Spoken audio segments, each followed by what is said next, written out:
Ya udahlah join aja JKT48, aku yang penting pengen di panggung aja gitu. Terus aku daftar sendiri waktu itu gara-gara nggak sengaja dengar percakapan teman aku di kelas, dia bilang JKT48 mau bikin generasi 3. Aku langsung kepoin gitu kan di handphone, aku daftarnya juga di handphone. Jadi aku mikir kayak nggak terlalu mikirin karena aku mikirnya ya udahlah yang penting daftar aja gitu. Jadi emang pure cuma karena pengen masuk ke entertain. Jadi mungkin adaptasinya lebih menyadari kalau misalkan meskipun proses aku di entertain tuh udah hampir 10 tahun, tapi sebagai solois tuh aku masih sangat muda. Jadi kayak harus cari banyak pengalaman dan cari panggung banyak sih untuk latihan. Bukannya tak mau bersama lagi, ku enggan buang waktu bila ku hanya cinta sendiri. Maaf ku pergi, cintamu tak setara dengan cinta yang aku miliki.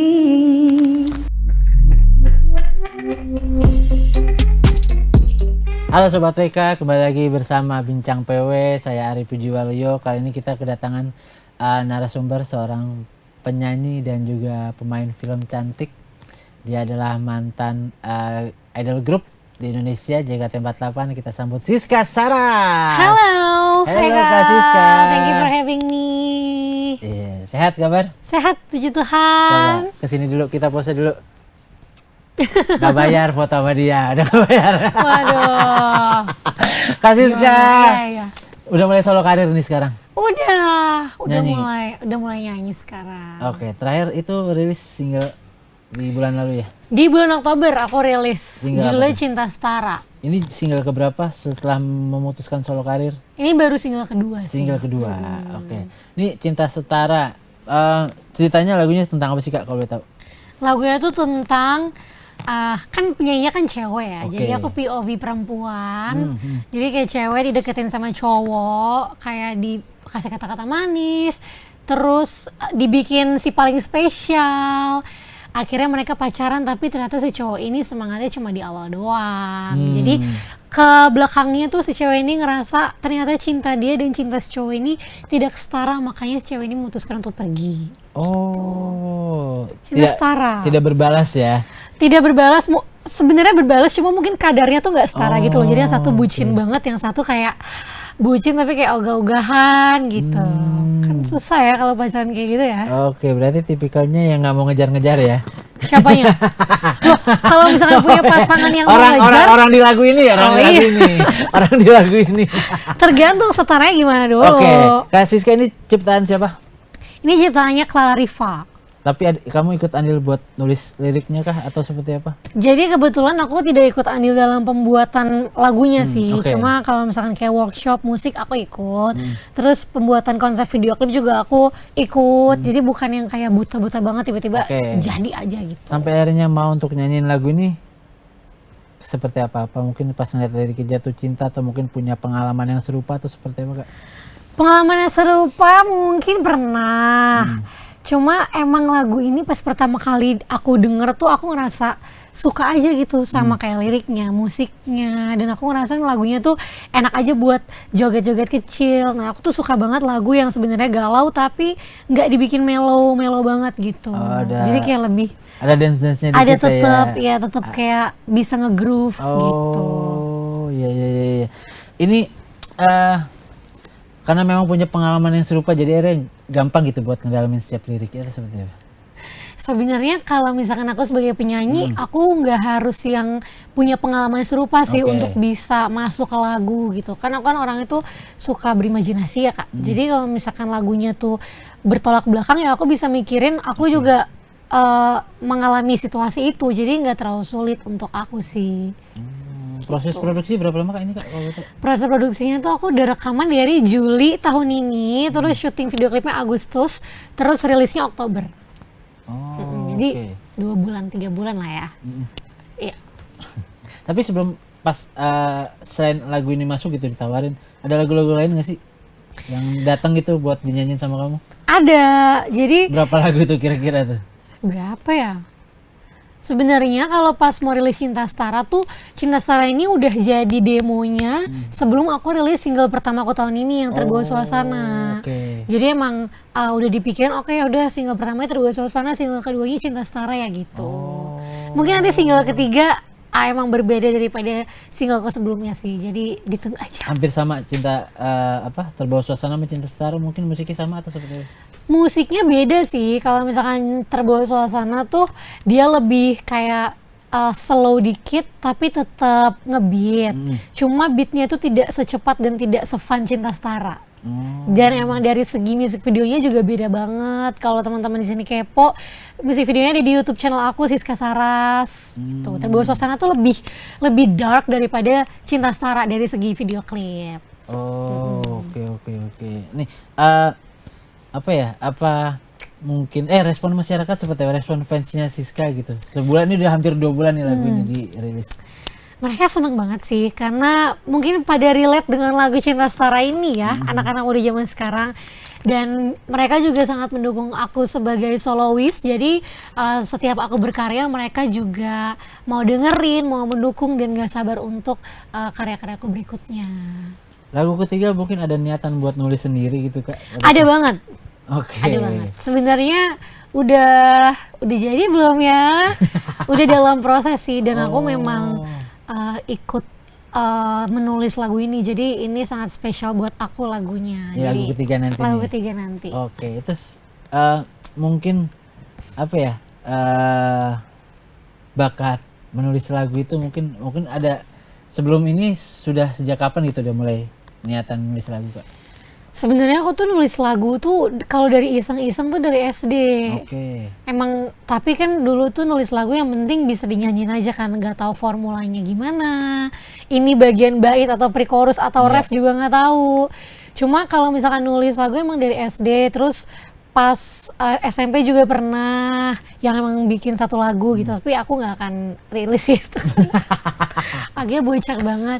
Mungkin ya emang benar-benar serius untuk dijadikan karya tuh 2021 sih. 2021. Karena kan itu single pertama aku juga rilis di dunia musik dan itu emang aku tulis sendiri lagunya. 2021 single. Single pertama. Single pertama. Itu lagunya. Lagu aku. Oke. Mantap. Dan mungkin ini Kak, sekarang udah ada di industri gitu, solo gitu. Mungkin ada banyak adaptasi nggak sih yang dilakuin sama Kak Siska dia? Adaptasinya mungkin lebih lebih ke menyesuaikan diri aja sih dengan kondisi sekarang. Kalau sebelumnya kan bekerjanya dalam grup ya, jadi kayak nervousnya nggak sebesar sekarang, overthinkingnya nggak sebesar sekarang. Kalau di panggung kan semua mata tertuju sama aku sendiri sekarang gitu. Jadi mungkin adaptasinya lebih menyadari kalau misalkan meskipun proses aku di entertain tuh udah hampir 10 tahun, tapi sebagai soloist tuh aku masih sangat muda. Jadi kayak harus cari banyak pengalaman dan cari panggung banyak sih untuk latihan. Udah sering manggung gitu dulu bareng sama JKT, tapi pas ketika soloist masih nervous juga Kak? Masih ada overthinking? Apa yang di overthinkingin itu? Banyak sih, kalau apalagi sebagai performer ya kan, kita tuh bertanggung jawab atas jalannya acara. Kalau misalkan kitanya zong, pasti acaranya jadi nggak terlalu seru gitu. Meskipun orang mungkin lupa kesalahan kita tuh gimana, tapi sebagai seorang performer kita akan selalu ingat itu sampai kapanpun sih.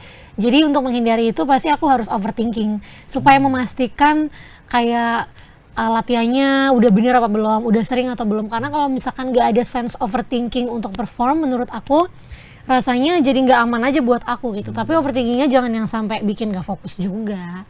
Malah jadi pemicu supaya oke, lu berarti harus latihan lagi, kalau lu masih deg-degan lu latihan lagi gitu. Tapi jadi soloist susah nggak sih Kak? Karena emang aku suka sekali nyanyi sendiri, jadi buat aku sih nggak susah. Cuma emang harus banyak belajar aja sih untuk emang benar-benar terjun ke dunia industri musik gitu. Untuk maksudnya dalam berkaryanya gitu, apa mungkin lebih menantang sendiri Kak atau seperti apa? Menantang sendiri. Karena kalau misalkan dalam grup kan kita istilahnya tinggal jalanin aja gitu. Sementara kalau sendiri kita harus tanggung jawab dengan karya yang kita keluarkan, meskipun itu lagunya juga dari lagu orang. Terus kita harus peduli dengan branding image-nya gimana nih, udah sendiri, mau dipandangnya seperti apa gitu. Jadi menurut aku menantang dan sangat menyenangkan menjadi soloist sih. Mantap, mantap. Tapi sempat kayak ada kekhawatiran gitu ketika memutuskan untuk solois kayak, aduh ketika gue jadi solois ini bisa diterima nggak ya gitu? Atau mungkin gue yakin bisa nggak ya jadi solois gitu? Sempat ada hal itu nggak sih?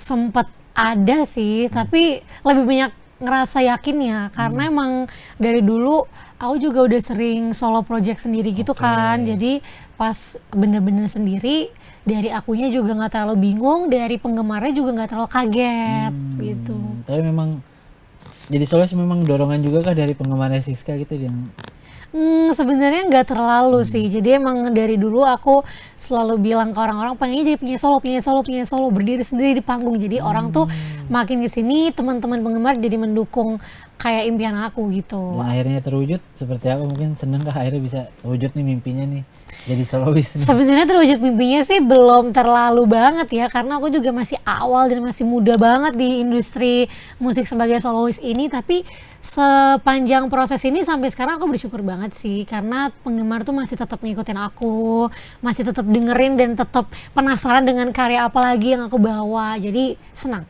Oke.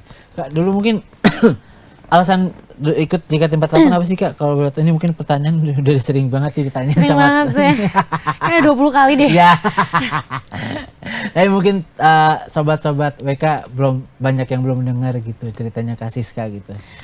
Kan aku kan join JKT48 itu dulu tahun 2014, dan waktu itu emang aku pure pengen anak SMP yang pengen masuk ke dunia entertain. Dan pada waktu itu kesempatan di depan mata aku yang ada adalah JKT48 aja, karena kan waktu itu mau ikut Indonesian Idol, mau jadi penyanyi gitu kan. Dulu tuh belum ada Idol Junior. Iya, Terus kalau Indonesian Idol juga kayaknya harus 17 tahun deh, apa 16 tahun gitu paling muda. Minimal 15 ya, 15 apa 16 15 gitu. ya, dan aku waktu itu masih 13 tahun. Jadi ya udahlah join aja JKT48. Aku yang penting pengen di panggung aja gitu. Terus aku daftar sendiri waktu itu. Jadi sempat nyari-nyari info tuh. Iya, jadi gara-gara nggak sengaja dengar percakapan teman aku di kelas, dia bilang, JKT48 mau bikin generasi 3. Aku langsung kepoin gitu kan di handphone. Aku daftarnya juga di handphone. Jadi aku mikir kayak nggak terlalu mikirin, karena aku mikirnya ya udahlah yang penting daftar aja gitu. Jadi emang pure cuma karena pengen masuk ke entertain. Oke. Dan waktu itu belajarnya cukup kaget ya, misalnya pas sudah masuk nih, lolos nih. Audisi kan pasti ada audisinya ya? Ada audisi terpilih jadi member idol group gitu. Itu apa ya, mungkin ternyata menjadi seorang penyanyi itu seperti ini gitu. Itu seperti apa sih mikirnya? Oh, karena waktu itu ekspektasi pas masuk JKT48 kan cuma nari dan nyanyi ya. Oke. Dan pada kenyataannya tuh sebenarnya seperti itu juga sih. Cuma mungkin yang harus adaptasi pada saat itu adalah cara fan service-nya, karena kan banyak sekali event-event yang melingkupi fans, misalkan kayak handshake festival atau meet and greet atau video call. Nah gitu-gitu kan aku belum punya bayangan sebelumnya kan harus kayak gitu. Jadi mungkin kagetnya adalah when it comes to kayak serving fans gitu, selain dari penampilan kita di panggung. Awal-awalnya sempat seperti apa gitu Kak, ketemu fans gitu? Maksudnya tiba-tiba masuk JKT48, tiba-tiba kau punya fans gitu? Sebagai anak kecil ya seneng banget sih, karena kan dulu ngerasanya, wih gila ada yang balas Twitter aku, balas mention aku sampai ratusan. Jadi kayak happy banget, makanya bisa bertahan sampai 9,5 tahun karena enjoy. Oke. Dan solois deh sekarang. kan banyak juga tuh Kak, kayak sampai ada belasan tahun gitu kan di JKT48, dan kamu hanya sampai ada di titik 9,5 tahun. Mungkin waktu itu memutuskan keluar memang usianya sudah harus lulus, atau memang seperti apa sih Kak? Karena aku ngerasa di JKT48 semuanya udah aku pelajarin. Karena kayak udah dari kecil sampai lulus kuliah ya waktu itu, jadi aku ngerasa aku butuh tantangan yang baru, aku butuh arena yang baru untuk aku berjalan atau berlari gitu. Jadi akhirnya aku sebenarnya aku memutuskan untuk graduate itu dari 2021 sampai aku graduate tahun 2023. Jadi 2 tahun itu emang proses untuk kayak memastikan kalau keputusan aku itu benar gitu. Butuh waktu 2 tahun untuk. Iya. prosesnya, jadi proses graduation di JKT48 itu sangat panjang. Kita nggak bisa bilang kayak istilahnya kalau di kantor, bos saya mau resign besok keluar, nggak bisa. Nggak bisa. Karena itu banyak banget deh pertimbangannya. Terus panjang juga ngatur schedule-nya apa-apanya gitu. Jadi kalau aku 2 tahun waktu itu, abis aku rilis single pertama, aku bilang ke manajemen, kayaknya aku udah mau itu udahan aja. Itu single pertama yang 2000 berapa Kak? 2021. 2021. Tapi waktu itu aku punya impian kalau sebelum aku graduate aku harus bisa bikin lagu lagi yang banyak dan mini konser aku sendiri. Akhirnya terwujud tuh di situ. Puji Tuhannya terwujud. Jadi aku waktu itu mikir gue nggak akan keluar sebelum gue bisa bikin konser, tapi gue sendiri yang nyanyi dan bikin mini album. Jadi waktu itu tahun 2022 aku bikin mini album, aku yang nulis juga. Dan 2023 pas graduate aku minta konser tapi aku aja gitu. Diwujudin tuh. Diwujudin loh. Mantap ini. Iya. Mantap ini, wanita ini sudah punya planning dari kecil. Mau jadi ini harus jalan. Harus dapat. Anaknya ambisius dan optimis sekali. Suka sekali. Terus kemudian setelah lulus gitu Kak, banyak fans yang menyayangkan nggak sih, kayak kenapa sih Kak lulusnya sekarang, kenapa nggak dari dulu aja? Atau mungkin kenapa sih harus keluar gitu? Ada yang seperti itu, tapi lebih banyak yang mendukung aku pas graduate gitu. Itu yang ngedukung yang setelah nonton mini konser kamu. Karena mungkin dari dulu aku tuh anaknya memang udah istilahnya nekenin enggak mau sendiri gitu kan. Jadi ada orang yang ngerasa kontra juga karena kan waktu kan aku as a group kan, lu nggak bisa berdiri sendiri as a group. Tapi ada orang yang juga kayak ayo Siska is a diva gitu. Jadi mereka tuh bikin sendiri kayak ngomong kalau Siska tuh diva, terus ada hashtag prelude of a diva jadi kayak mereka tuh bikinnya seakan-akan aku diva lah, tapi aku waktu itu ngerasanya pressure karena kan coy diva, gue siapa jadi diva gitu. Jadi kayak mereka dukung sih pas graduate gitu. Dan akhirnya solois, terus juga main film juga kan. Udah berapa film Kak semenjak lulus? Di tahun 2023 bulan? 2023, aku baru 2 film sih, aku masih baru banget di dunia perfilman. Oke, tapi kan setidaknya ada sebuah karya lain gitu selain musik gitu dari dirinya Kak Siska gitu. Tapi memang butuh adaptasi juga nggak sih Kak? Lama nggak sih untuk adaptasi ke acting ini nih? Lama dan berat sih buat aku waktu itu. Karena kan aku nggak biasa dengan acting ya, tapi emang aku tertarik dengan acting waktu itu. Jadi pas pertama menjalankan proses reading, proses workshop tuh aku ngerasa ini bener nggak ya yang aku lakuin gitu. Tapi banyak orang dukung, apalagi cast dan krunya waktu itu di film juga sangat membantu. Jadi aku nggak ngerasa terintimidasi banget sih gitu. Pas ketika tawaran film ini datang gitu, kayak sempat ada insecure nggak sih kayak, atau mungkin gak yakin gitu, ini gue bisa nggak ini jalan ini gitu? Pasti. Kayaknya waktu main film itu aku overthinkingnya jauh lebih besar daripada nyanyi deh. Setiap mau shoot tuh, setiap mau kayak mulai syuting tuh aku dari malamnya udah kayak waduh gitu. Tapi kangen juga sih main film karena terakhir aku acting tuh 2023. Oke, Kak Siska, tapi dari tadi tuh sempet yang aku highlight itu, yang gua highlight kayak aku pengen sendiri gitu. Pengen jadi penampil gitu. Mungkin ada kepuasan apa sih Kak ketika disorot orang banyak gitu? Sebenarnya as simple as karena dari kecil aku tuh udah dituntun sama ibu dan bapak tuh untuk jadi penyanyi. Jadi dari TK udah dilesin di Purwacaraka waktu itu. Terus setiap minggu tuh pasti ikut lomba, sama ibu didandanin udah kayak badut gitu ya. Jadi emang dari dulu bapak juga bilang, ayo kamu yang bener harus bisa jadi penyanyi. Dibeliin buku kayak 1001 cara mengatasi nervous di panggung tuh. Serius? Ada ya. Ada bukunya Sampai bapak tuh dulu yang kayak saya beliin HP tapi kamu nggak boleh salah lagi nyanyi di panggung. Jadi kayak dari dulu tertanamnya oke, berarti gue jadi penyanyi gitu. Jadi kepuasannya adalah mungkin bisa perlahan-lahan mewujudkan mimpi mereka sih. Gitu. Jadi kayak aku ngerasa di sini tuh bukan mimpiku doang yang terwujud, tapi lebih besar mimpi orang tua aku gitu. Berarti orang tua bahagia, kita bahagia. Iya. Kalau aku sih. Jadi dari maksudnya dari dorongan orang tua setiap minggu atau setiap bulan ikut lomba, itu dari situ kepercayaan diri mulai muncul di situ. Iya, kepercayaan diri kayak udah ngebencong kamera gitu ya. Itu juga terlatihnya dari kecil waktu itu. Meskipun sekarang juga bukan yang kayak udah maksudnya udah biasa banget atau udah keren gitu. Enggak, aku sekarang juga deg-degan masih, bingung masih gitu. Tapi ketika jadi sorotan itu justru dari Kak Siskanya risih atau mungkin santai aja sih atau seperti apa? Seneng dong disorot orang baik. Ayo sorot aku terus. Itu maksudnya kan nggak cuma di atas panggung doang gitu, tapi ketika udah terkenal kehidupannya Kak Siska kesorot. Unggah apapun bisa jadi pro, kontra atau viral gitu. Nah hal itu jadi hal yang mungkin risih nggak sih ketika sampai akhirnya kehidupan Kak Siska sendiri tuh jadi disorot juga sama ngerti. Nah aku tuh tipenya adalah aku tuh nggak pernah pencitraan gitu loh Kak. Jadi pas waktu masih aku di JKT48 pun apa yang aku keluarkan tuh ya memang seperti aku apa adanya gitu. Pun saat sekarang gitu kan kalau orang kan bilangnya public figure tuh susah bertindak apa-apa harus mikir-mikir. Itu memang basicnya semua manusia juga kan, apalagi di sosial media gitu.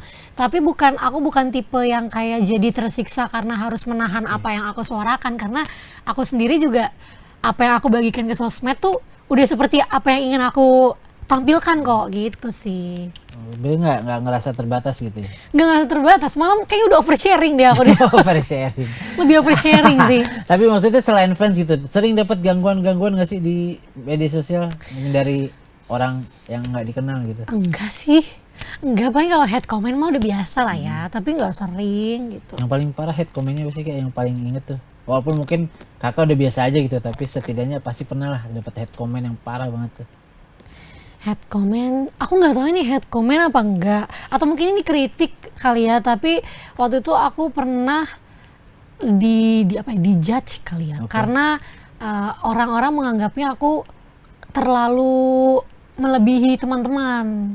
Berlebihan. Iya, tapi pada saat itu aku ngerasanya aku nggak berlebihan ya, memang harusnya seperti ini di panggung gitu. Oh, oke. Jadi waktu itu tiba-tiba rame gitu di sosmed kayak Siska itu sepertinya overpower ya apa-apa, dan tiba-tiba banyak yang setuju. Dan aku pas buka sosmed, karena aku mikir hari itu aku did good, pas buka sosmed aku pikirkan, wih orang ngomong apa ya tentang aku, komentar apa nih, bagus nggak. Ternyata orang-orang tubirin aku, jadi kayak emang tadi aku kenapa di panggung gitu sih. Gitu. Jadi waktu itu doang sih yang aku paling ingat. Sisanya mah kalau misalnya kayak dikatain atau dibilang apa gitu mah udah biasa aja. Udah biasa ya, mentalnya sudah dilatih pas di lebih kayak ke udahlah mau gimana lagi, mau diladenin terpanjang. Ya, tapi pernah ngeladenin? Pernah dong. Oke. Aku pernah, nggak tahu nih, kayak udah lama sih postingan aku, terus ada yang komen kayak sotoy gitu lah ya, kayak lumayan ingin tahu tentang hidupku gitu. Terus dia komennya gimana tuh? Nggak, dia sebenarnya bukan komen yang menjelekan aku sih, cuma kayak dia ngomong kayak pantesan nggak pernah gini apa. Terus aku pin komennya supaya biar orang-orang aja yang balas, bukan aku. Di pin loh. Iya. Karena kalau aku pin kan orang lihat, biar orang aja yang balas. Orang yang marahin nggak usah gue yang marahin. Tekniknya bagus juga ya. Iya kan? Iya. Cukup dipin saja. Cukup dipin saja. Terus Kak Siska melihat karir Kak Siska sekarang gitu, maksudnya mimpi maksudnya masuk idol group buat jadi dikenal banyak orang udah gitu, terus mimpi punya mini konser di idol group pernah gitu, terus sekarang solo karir jalan, terus nggak cuma nyanyi juga, di acting juga. Orang tua gimana komentarnya Kak? Orang tua pastinya seneng juga sih, mereka tetap semangatin, tetap ingetin buat jangan puas diri gitu sih paling. Kata bapaknya nggak sia-sia goblin handphone. Iya ya. Tapi mungkin ini apa ya, dari hasil jeripayanya Kak Siska gitu, apa aja sih yang mungkin sudah, dari hal apa aja itu yang Kak Siska udah bisa membahagiakan orang tua gitu?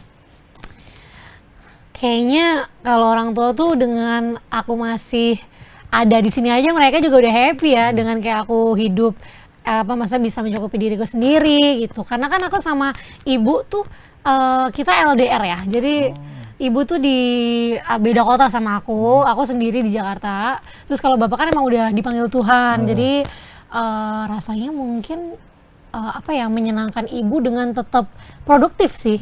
Jadi aku mungkin kasih kesenangan ke ibu karena ibu tuh suka banget melihat aku di sosmed. Kayak misalkan, Kak, kamu ada apa lagi di YouTube gitu. Kayak nanti di podcast pasti ibu nonton, pasti ibu udah kepo. Nanti di mana, karena kan apalagi orang tua kan sukanya nonton Betul. YouTube apalagi ya kayak. Jadi mungkin dengan aku produktif dan tetap berkegiatan berkarya, ibu juga happy sih. Sesimpel itu. Mantap sekali Kak Siska. Kak Siska mungkin ke depan masih ada apa lagi sih dari Kak Siska nih di karirnya nih? Mau di musik, di film atau dimanapun? Musik pasti ada single baru, cuma aku belum boleh bilang tanggal berapa atau bulan apa, tapi produksi udah kok.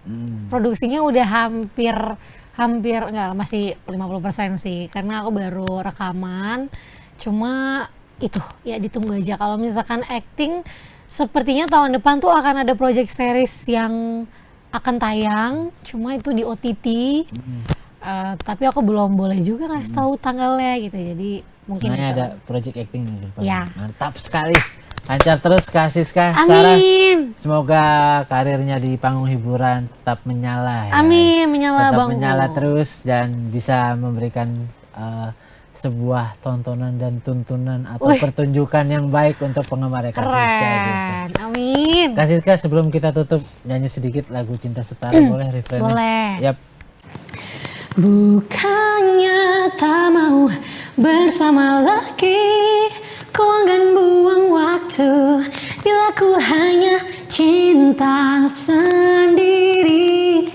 Maaf ku pergi, cintamu tak setara dengan cinta yang aku miliki. Mantap. Terima kasih Kak Siska sudah main ke Warta Kota. Terima kasih Kak, terima kasih Warta Kota. Terima kasih Sobat WK sudah menonton dan mendengarkan cerita dari Kak Siska. Semoga apa yang dia ceritakan bisa memotivasi kalian untuk terus berjuang menggapai mimpi kalian. Dan tetap optimis juga dengan target-target hidup kalian di Jangan kemudian lupa hari. dengerin single aku di digital streaming platforms dan MV-nya di YouTube aku, Siska Saras. Oke, terima kasih Sobat WK. Sampai jumpa. Bye-bye.